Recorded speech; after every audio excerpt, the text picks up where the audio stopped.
साहब के साथ कंधे से कंधा मिलाकर काम किया है। तो तालियों के साथ इनका स्वागत किया जाए, तालियों के साथ। हेलो हेलो, क्या हुआ? प्रचार सुन रहा था नारियों के मुक्तिदाता डॉक्टर अम्बेडकर। हम ऐसी बुरी बोलूंगा जो और नहीं, क्योंकि मुझे यही कहा गया। अब सवाल तो ये आ गया कि नारियों के मुक्तिदाता डॉक्टर अम्बेडकर, अरे 4000 साल से जो लड़कियों पर जुल्म ज्यादती होती आई, बाबा साहब ने क्यों सोचा? क्या पढ़े लिखे क्वालिफाइड ऐसे देश के अंदर नहीं हुए? अरे 4000 साल से ये लड़की गुलाम रही, लड़की चाहे किसी भी जाति, धर्म या बरादरी की हो। क्या डॉक्टर अम्बेडकर ने किसी एक समाज के लिए काम किया? अरे आज ये कुर्सी खाली है, बाबा साहब का नाम सुनते ही ये देश तो क्या सारी वर्ल्ड के अंदर डॉक्टर अम्बेडकर का जन्मदिन मनाया जा रहा, किसी और का नहीं। आज मैं यहाँ बैठा कोलंबिया यूनिवर्सिटी के अंदर, जब मैं गया वहां देखा सिंबल ऑफ द नॉलेज।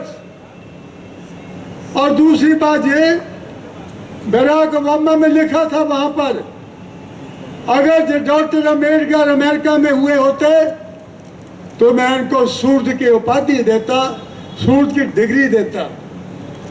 अब मैं ये कहता हूं 1913 का संकल्प, अब बाबा साहब की बच्चियों में जहां सीजीएम जीजीएम और सब पदाधिकारी बैठे हुए हैं।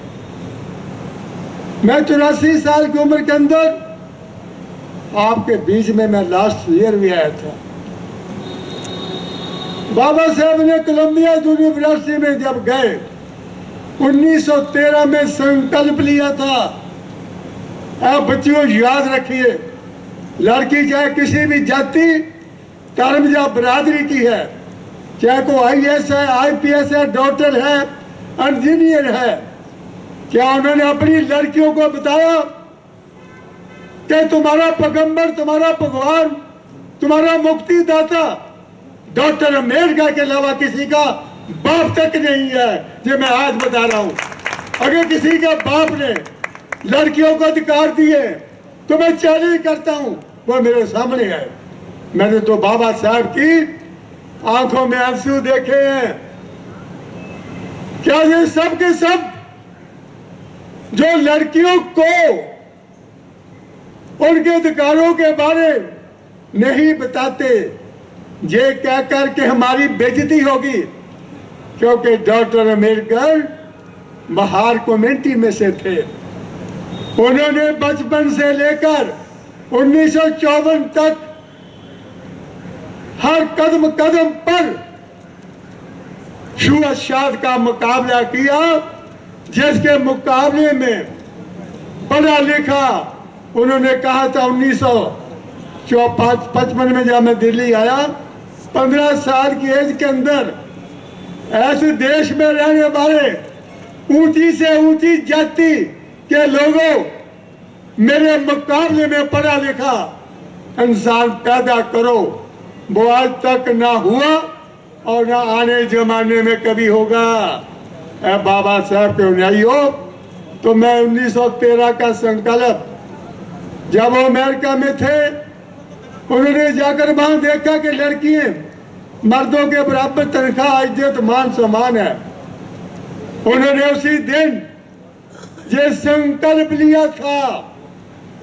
अरे आप इतना ही संकल्प ले लो, बाबा साहब तुम्हारे बताए हुए मार्ग पर हम संकल्प लेती हैं या लेते हैं। हम संकल्प लेते हैं जो आपने हमारे लिए कष्ट, बेइज्जती, अपमान सहन किया है दूसरे समाज के लोगों से, क्योंकि पार्लियामेंट के अंदर एक बिल पास था, हिंदू कोड बिल। अब 1913 के बाद जब उसने कंपैरिजन देश की लड़कियों से किया, उसने संकल्प किया वो 1942 के अंदर बादशाह की काउंसिल के अंदर लेबर मिनिस्टर बने। 8 घंटे की ड्यूटी, चाइल्ड लेबर और जो बटर्निटी लीव है बाबा साहब की देन है। 1951 के अंदर बाबा साहब ने उस संकल्प को पूरा किया।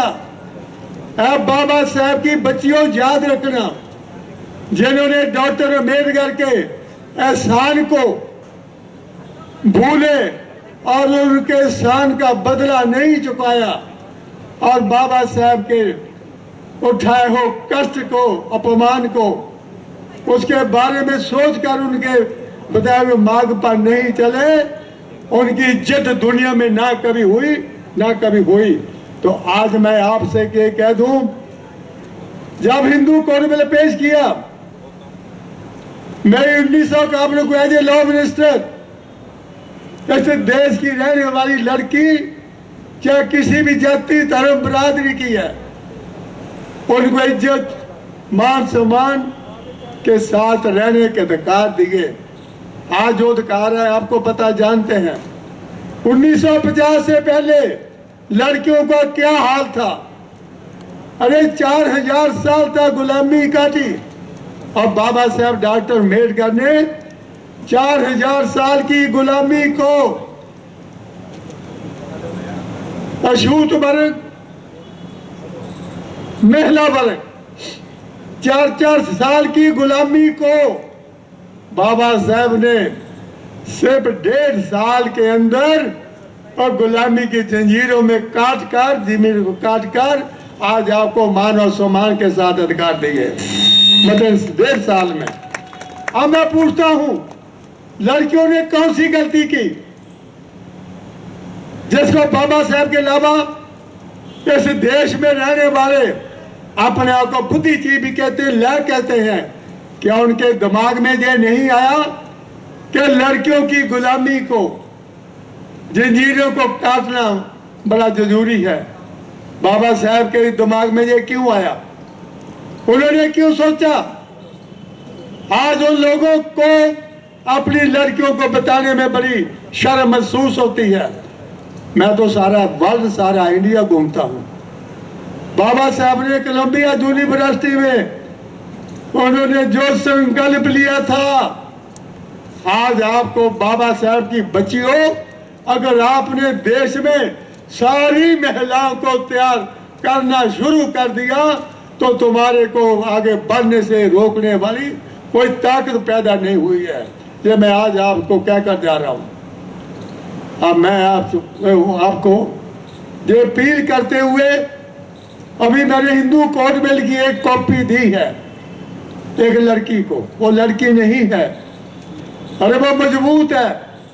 हिंदू कोड बिल 1951 में बड़ा अपमान हुआ, तो आपको बाबा साहब का हिंदू कोड बिल, उसकी कॉपियों पढ़ें और किसी भी पखंडवाज, नंबरवाज की किताब को नहीं पढ़ना, कभी नहीं पढ़ना।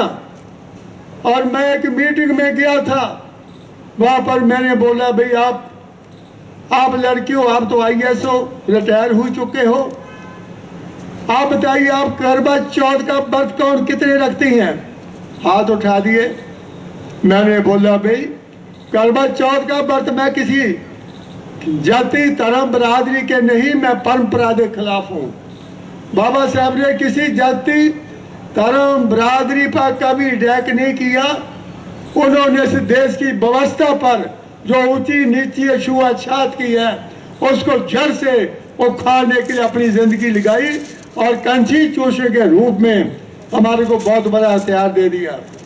तो आज मैं उससे पूछा, मैं कहा व्रत किसके लिए? अगर व्रत रखने पर उम्र बढ़ती है तो फिर ये मरते क्यों हैं? मैं तो सारी वर्ल्ड घूम चुका हूँ, 4 दफा वर्ल्ड घूम चुका हूँ, और आज मैं आपके बीच में ये कहने के लिए आया हूँ। वैसे तो मैं BSNL में जाता हूँ जब मुझे मौका मिलता है, कि मुझे बड़ा अटैच है आप लोगों के साथ। इसमें गैप ऑफ कम्युनिकेशन नहीं आने देना। बाबा साहब की उन बातों को जो उन्होंने अपने सीने पर सहकर, बेइज्जती सहन कर आपको अधिकार दिए हैं, उनका कर्जा उतारने के लिए आपको एकजुट होकर हर महिला को, चाहे किसी समाज की है, उसको बोलिए कि ये आपको अधिकार दिए हैं। किसने दिए हैं? आपको डंबरबाज, पखंडबाज, इससे दूर रहकर एजुकेट, यूनाइट, एजिटेट और बुद्धिज्म। आज मैं आपसे कहने के लिए आया हूं, क्योंकि ये मौका बार बार, क्योंकि हमारी एज है, हम तो जितनी बाकी बची है वो मैंने संकल्प लिया है कि यार बाबा साहब, जो जितनी एज बची है आपके मिशन और मूवमेंट को जन जन तक पहुंचाने में निकलेगी, जन जन तक। और जिसने डॉक्टर अम्बेडकर के त्याग को, मैं उन्हीं लोगों से पूछा 1950 से पहले हमारा देश गुलाम क्यों हुआ? क्योंकि ऊंच नीच, जात पात इतनी जोरों पर थी कि कभी इकट्ठे नहीं हो सकते थे। और तो और हम हमेशा गुलाम रहे, और लड़कियां तो बहुत ही गुलाम रही, किसी की भी हो। और धन हो बाबा साहब डॉक्टर अम्बेडकर। अरे इतने खूबसूरत बाबा आपने कभी देखे इनके मुकाबले में को पढ़ा लिखा खूबसूरत बाबा मैंने तो देखा है। अरे उनके चेहरे पर कभी भी मुस्कुराहट नहीं आई थी, वो सोचते रहते थे। और जिन्हें नकली बाबे हैं जो लोगों को गुमराह कर रहे हैं, अडम्बरबाज में, पखंडबाज में, कईयों के धागे जहां है, काला धागा एक एटम बम जहां बना होता है कि तुम्हारी रक्षा होगी, उन सब बाबों को डॉक्टर अम्बेडकर ने अपने कानून के तहत जेलों में बंद कर दिया है। ये है आपके बाबा साहब के कानून का ताकत। तो मैं आपसे फिर ये बात कहते हुए कि लड़कियों, आप देश के संविधान को, जिसको डॉक्टर अम्बेडकर ने अपना खून पसीना लगाकर 2 साल 10 मिनट 11 दिन में 18 दिन में कंप्लीट हुआ, और उनके ऊपर 10 साल कम हो गई। अरे वो तो आपके बाबा ने लिखा, किसी के बाबा ने नहीं लिखा, मेरे बाबा ने लिखा। आज मैं आपको ये कह दूं, आपको उससे पहले कभी 2-4 कैदी नहीं हुए थे। बाबा साहब का संविधान लगते ही, बाबा साहब का संविधान अडॉप्ट करते ही अभी बता दिया रिकेश जी ने, और उसके बाद आर्मी, नेवी, एयरफोर्स में भर्ती होने के अधिकार दिए। 1972 के अंदर पाकिस्तान और बांग्लादेश बना, उसके अंदर 93,000 विद मॉडर्न वेपन के साथ टाका ग्राउंड के अंदर जनरल ए के नियाजी, मेजर जनरल फरमान अली ने जनरल जगदीश सिंह अरोड़ा के आगे सरेंडर किया। आप बताइए इस संविधान में कितनी ताकत है कि बाबा साहब के संविधान में कि 93,000 लोग जो थे वो कैदी बनाए, जबकि 1950 से पहले 4,000 साल में कभी 4 कैदी नहीं बने थे। तो मैं चंद बातें आपको बता दी। अभी मैं ज़्यादा टाइम नहीं लूँगा, क्योंकि मैं तो चाहे 15 दिन बोलता रहूँ। और डॉक्टर अम्बेडकर ने अभी सुरेश मीना कह रहे थे कि संविधान लागू होने से पहले बाबा साहब की आंखों में आंसू थे, और रो रहे थे कि जिनके हाथों में मैं संविधान सौंप रहा हूँ उनकी नींद साफ नहीं है, अंदर से बेईमान है, मात्र परस्त है, वो इसको ईमानदारी से लागू नहीं करेंगे। अगर लागू कर दिया तो ये देश दुनिया की सुपर पावर बनेगा। वो आज तक लागू नहीं हुआ, उन्होंने रिजर्वेशन कभी मांगा नहीं था। ये बाकी कभी मौका मिलेगा आपके बीच में फिर आकर बाबा साहब की कही हुई बातें और उनका किया हुआ संघर्ष बताऊंगा।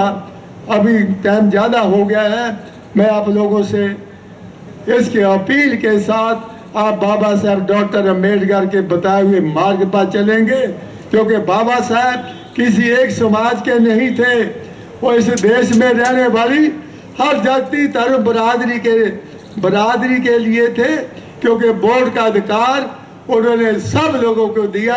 इसलिए बाबा साहब सबके थे। ये बताकर मैं अपनी बात को यही खत्म करता हूँ। जय भीम, जय भारत।